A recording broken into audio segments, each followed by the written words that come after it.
The challenge for the men of St. George is led this year here at Troon by Danny Willett, Masters champion and World No.9, along with 2013 US Open champion and World No.11 Justin Rose. Willett has been taking his Masters green jacket on a world tour since he won at Augusta in April. However, now he wants a Claret Jug. Being British, this is one you want to get your hands on, he said. So, yeah, I had a bit of a taste of it at St Andrews last year. Playing the last round was pretty special. Playing the last few holes, I was obviously in contention, and then being able to win at Augusta was awesome. And to be able to come here as a major champion and get the crowds with us, obviously would be fantastic tomorrow morning. Willett's major education included playing the final round of the Open last year with eventual winner Zach Johnson. He said that experience helped him on the back nine at the Masters. Whenever you play with someone and see them win and then you kind of look back, regardless of where you finish, you look back and see what they did, Willett said. One thing that's impressive about Zach is he never changes the game plan for anyone, any golf course. It was good to see that firsthand and see how he handled the pressure. Rose, too, was looking back at last year's Open and taking confidence from finishing sixth. It was a week where I had an opportunity to do well and put myself in position going into the final round that a great round of golf could have led me to the Claret Jug, Rose said. I started the round under par, which was the same as Mark Leishman and Zach Johnson. We know those two guys were in a playoff. Rose admitted his Open record has been patchy.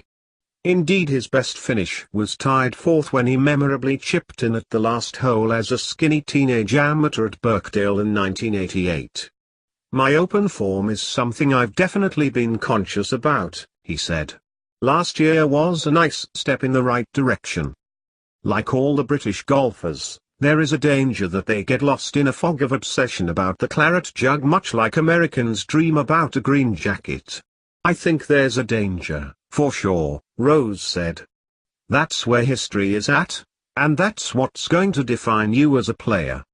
Rose name-checked the English golfers that are dreaming of victory come Sunday. Willett, of course, was top of the list. He's been knocking on the door for a while. He's had that confidence about him. There are a bunch of them doing the same thing, Rose said. Tyrrell Hatton's playing well. Andy Sullivan, Chris Wood, another great player who has been around a little bit of time now, but looks like he's heading into that phase of his career where he's beginning to put the experience into good effect and winning big events like the BMW PGA Championship. The Ryder Cup from that point of view looks strong.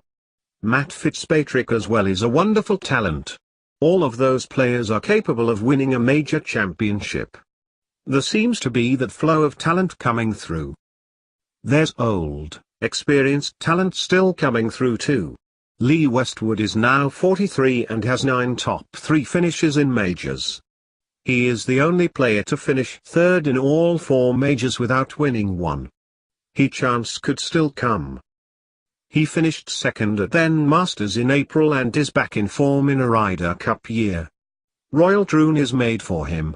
The fairways are pencil thin and Westwood is one of the straightest drivers. The greens are simple and flat, so his sometimes flaky putting will not have to deal with tricked up greens. It's about time England's golfers stopped looking back at Faldo and instead aim to create their own piece of Open history.